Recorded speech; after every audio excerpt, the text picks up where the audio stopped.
What is up, everybody? Welcome back to another Rockets Hits and Heartbreak. That's right, we're going to bring the Rockets Hits and Heartbreaks back. We've kind of had some different things. We talked about a 42-1 shot last week on this kind of slot that we do for content. We've done some different things throughout the last couple of weeks, but we're going to bring back Rockets Hits and Heartbreaks. We had a really nice weekend at Gulfstream Park and at Oakland, but specifically Gulfstream, we had a really nice hit. So we're going to review that one today. We are going to talk about the early pick five on Saturday at Gulfstream Park. We hit both pick fives on Saturday at Gulfstream. The early one paying much more than the later one. So we'll talk about that. We'll kind of go through it and we'll kind of tell you how we got there. All right. First, I'll bring up the ticket here for you guys. Screenshot of the ticket, and you can see 4x2 by 4 by 3 by 2. And to be completely honest, I really never thought about singling a horse in the sequence. I just didn't think anybody was real trustworthy. So I definitely just went ahead and went with this kind of structure for our $96 here. Like you probably know, we're usually around that $80 to $96 range with this. Try to keep all these pick five tickets under $100 for this product. And there were horses here and there I thought about, but at the end of the day, I just kind of thought, okay, we're going to go with this kind of structure. Just didn't feel comfortable about a single anywhere. So that's what we did. We went with that. I'll go ahead and I'll put up the banner on the bottom now so you can see it as we kind of go through here. And I'll bring up the results and we'll go through a little bit of what we did. So, all right, so here we go. First race, like I said, at Gulfstream. This was our biggest priced winner of the sequence, so this was a really good way to kick things off. So first race, $20,000 claiming here on the turf, going a mile in the 16th, and it was a field of 11. We went 4 deep here, and like most Gulfstream races, first races at Gulfstream, I should say, this year, it seemed like it could get a little bit wild. We used the 2, the 7, the 8, and the 10. The 2, Hollywood Hellraiser, certainly a horse that we thought getting some class relief and getting back to the turf would help. The last time the horse was in for a tag was a long time ago, but it was March 18th at Santa Anita, and he was a winner by 3/4 of a length. Went to the dirt, didn't do much. Back to the turf at Belmont. I mean, this horse has been everywhere. Didn't do much. Then went to Aqueduct on the dirt, didn't do much. Just kind of thought the horse would bounce back. So we used the 2 to start the ticket. Finished 4th, didn't run too bad, but really nowhere to be found as far as helping us cash this ticket. The 7, who ended up winning, Warp Speed Baby, just a horse getting back to the turf that we liked. So that was the whole key there. Had won over the synthetic surface 5 races back, and kind of went to the turf at this level 2 times in a row. Got 4th, beating a length and a quarter. Got 3rd, beating a length and 3/4. Back to the synthetic and moving up in class, or not back to not moving up in class, but back to synthetic. Didn't run very well. We're back to the turf, and I just kind of thought this horse would be pretty dangerous in this spot, and I thought the price was right. I thought 8-1 seemed to be about right on this one, and so this horse did help us get through. We also used the 8, another horse I thought first off the claim was interesting, with Luis Saez aboard for a trainer he had never rode for before, or at least not in the last year. So I thought that was a really good sign for the 8. Thought we'd throw that horse on the ticket. Had a couple of races, 2 back, had a maiden claiming 20K level win over the turf for Safi. And then last time out for Delgado, didn't run very well at this level. Just kind of thought, well, Saez jumping aboard here. Maybe he knows something that we don't. We're going to go deep anyway. You want to get a price involved. So we got the 8 involved there. Didn't do much. Nowhere to really be found. Finally, the favorite, who we almost left off the ticket. End of the day, we thought, now we better put him on there. We liked him enough. The number 10, Stormy Victory. Ended up using this horse 2 back, 1 I made and claiming 20K. Last time out, jumped up to the 20K open race, and or the race for winners, I should say, and got second, only beating a half length. Thought he ran pretty darn well in that spot. Getting Irad aboard today. New trainer, but with Irad aboard, wasn't too worried about it. Tim just didn't do a whole lot in this race. Ended up 3rd from last. So probably a favorite we could have left off. We did use. And, what are you going to do? You just move on to the next. All right. Speaking of moving on to the next, after the 7 gets the job done there, we go 2 deep here in this one. I guess if we were going to single, this was probably the place to do it. We only went with the 3 and the 8.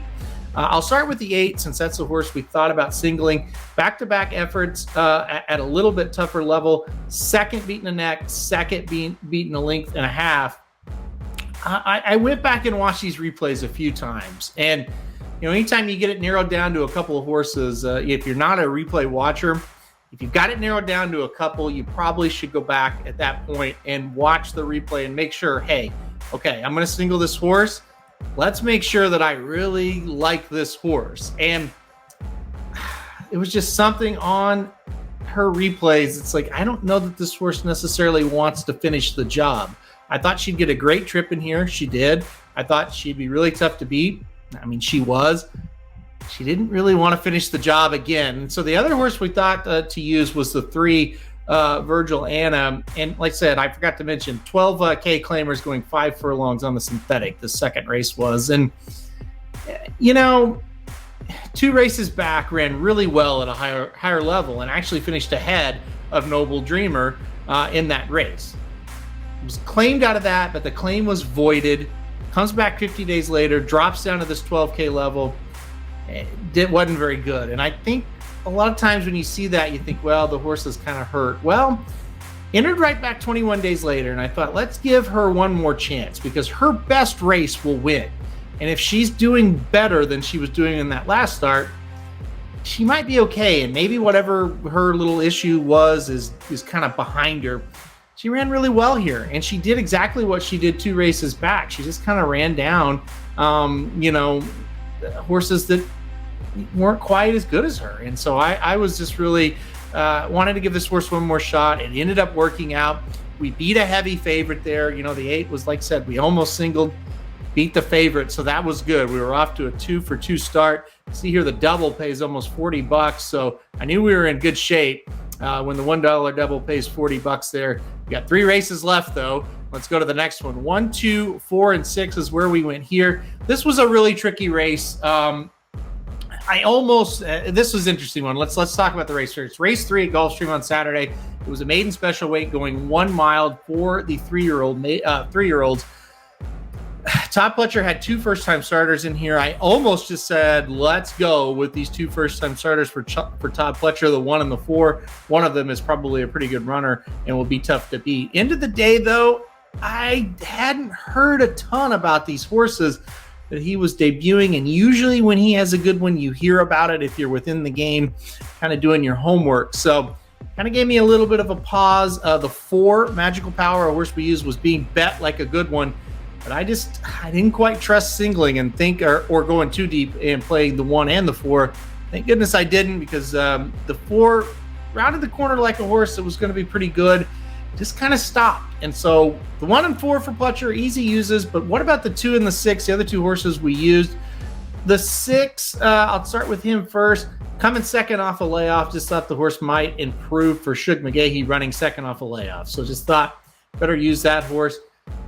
The 2 who ends up winning this race, I just kind of looked at, okay, who has been beating this horse? And last time out at Gulfstream Park, got beat by Kings Barnes. And Kings Barnes is going to go run this weekend in the Louisiana Derby, a horse I'm probably going to use.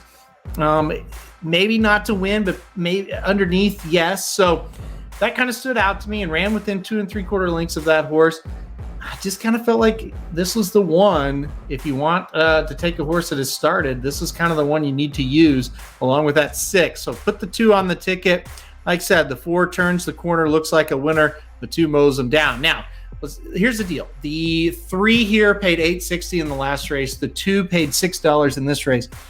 But you're beating heavy favorites. The 4 was 6-5 in the third race, and then the 8 in that other race I was talking about was also 6-5. So you've gotten to this point. You got an $18 winner in the first. That's good no matter what.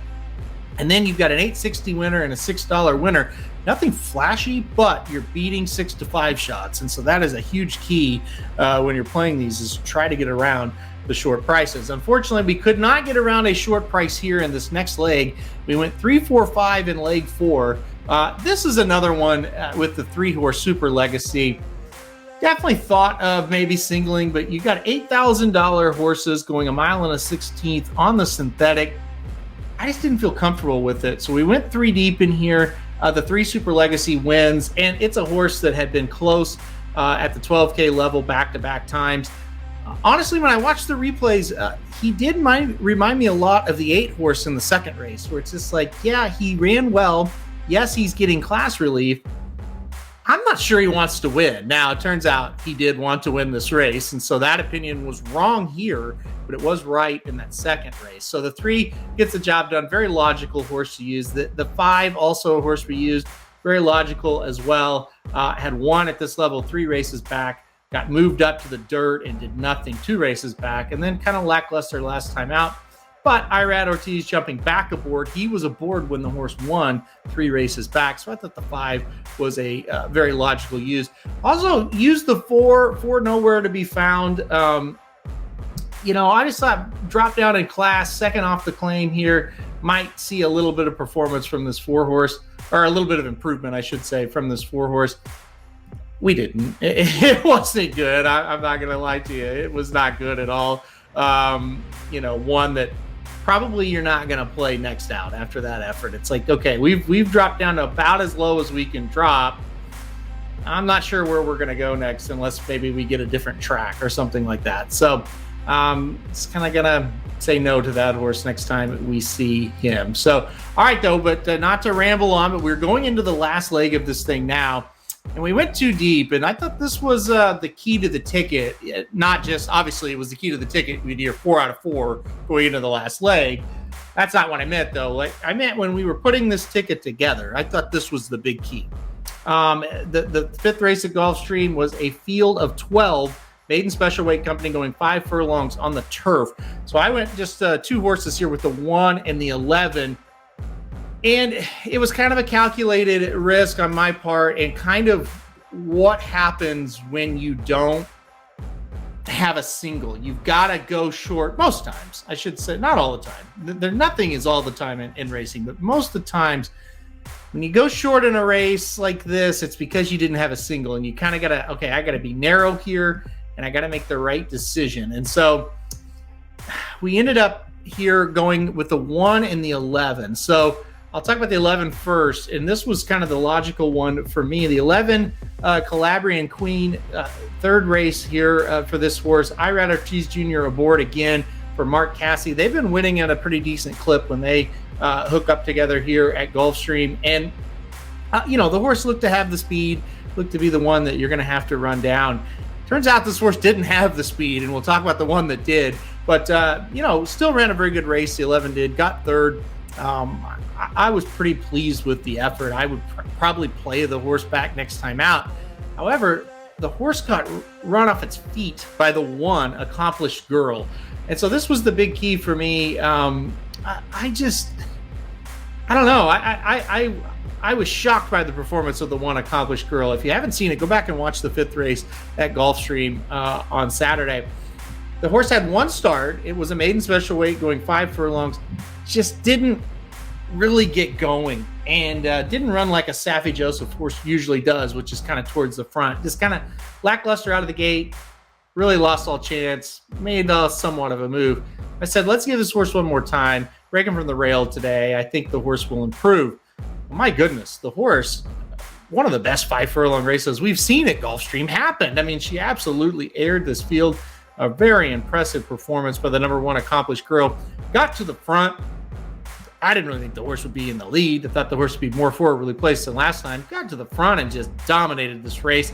If you played the ticket, I know a lot of people did, didn't have a lot of worry. There wasn't really a lot of concern. She rounded the corner about 5 ahead and never gave up an inch, really. So the number 1 Accomplished Girl, one of the 2 we used in this one, really left off a couple that I was really worried about, but didn't have to be worried at all. So anyway, there it is. So a $96 ticket there at Gulfstream. You see here the pick 5 pays $1,158.35. We were happy. $24 ticket for the pick 4. We also hit for $135.95. So very good day overall at Gulfstream. Like I said, we did hit the late pick 5 as well. Didn't pay near as much. We also hit the early pick 5 on Sunday as well. So a very, very, very good weekend at Gulfstream Park for us and for the Rockets, and really for the regular product as well. Very good weekend for us. So, all right. Now, I do want to give one special shout out before we get off the air here. Let me pull it up on my screen. We had a customer, and you guys probably know her if you watch our YouTube videos, but I want to give her a special shout out. Put her up on the screen here. Shotty.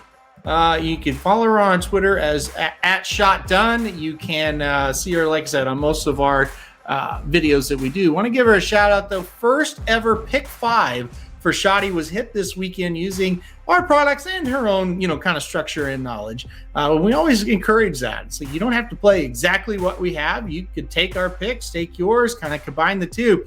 A $4 ticket at Charlestown on Saturday. It comes home, pays $71.25.